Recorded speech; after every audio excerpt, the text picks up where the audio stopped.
جو یہ دو آیات آ رہی ہیں یہ پھر بہت عظیم خزانہ ہے قرآن مجید میں. عظمت قرآن کے بیان پر یہ بہت ہی جامع مقام ہے افادیت کے اعتبار سے.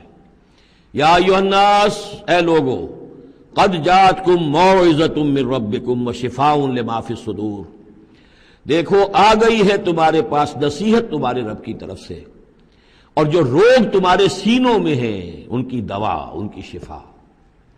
یہ بہت اہم ہے. یہاں جو ترتیب آئی ہے وہ یہ ہے کہ اگر دل سخت ہو گئے ہوں تو ظاہر بات ہے کہ پھر اس پر کوئی کلام نرم و نازک بے اثر، مرد ناداں پر کلام نرم و نازک بے اثر، تو پہلے دل کو نرم کرنے کی ضرورت ہے. زمین سخت ہے، بارش برسی ہے، بارش بہہ گئی ہے، کوئی فائدہ ہی نہیں ہوگا، پانی جذب بھی نہیں ہوا. آدمی بیمار ہے، الٹیاں آ رہی ہیں، آپ دوا دے رہے ہیں، نکل جاتی ہے، وہ دوا جو ہے معدے سے جذب ہو تو فائدہ پہنچائے نا.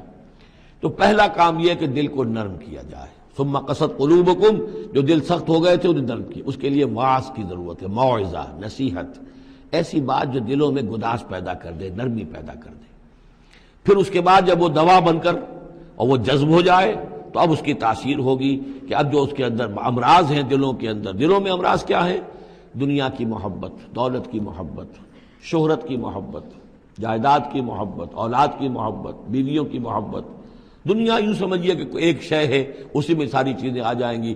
زُيِّنَ لِلنَّاسِ حُبُّ الشَّهَوَاتِ مِنَ النِّسَاءِ وَالْبَنِينَ وَالْقَنَاطِيرِ الْمُقَنطَرَةِ مِنَ الذَّهَبِ وَالْفِضَّةِ وَالْخَيْلِ الْمُسَوَّمَةِ وَالْأَنْعَامِ وَالْحَرْثِ.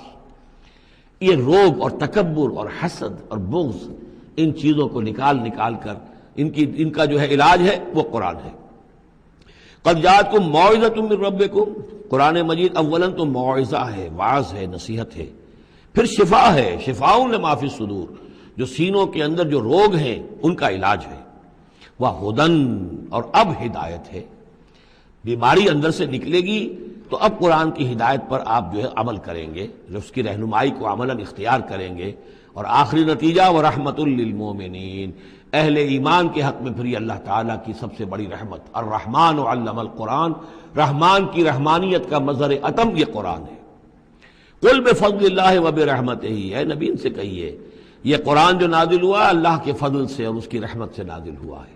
یہ اس کے فضل اور رحمت کا مظہر ہے، یہ اس کا بہت بڑا احسان ہے، یہ اس کی سب سے بڑی دولت ہے جو اس نے نوع انسانی کو دی ہے. قل بفضل اللہ وبرحمتہ فبذلک فلیفرحوا، تو اس پر خوشیاں منائیں. جشن منانا ہے تو قرآن کا مناؤ، خوشیاں منانی ہے قرآن کی مناؤ کہ اللہ تعالیٰ نے اتنی بڑی شے تمہیں عطا کی ہے. فرح کا لفظ عام طور پر قرآن مجید میں اچھے سینس میں نہیں آتا. فرح کہتے ہیں کہ خوشی سے پھولے نہ سمانا، عام طور پر یہ مذمت کی جگہ آتا ہے، لیکن یہاں فرمایا قرآن کے اوپر اگر فرح کرنا ہی ہے فَبِذَلِكَ فَلْيَفْرَحُوا، خوشیاں منانی ہے تو اس پر مناؤ.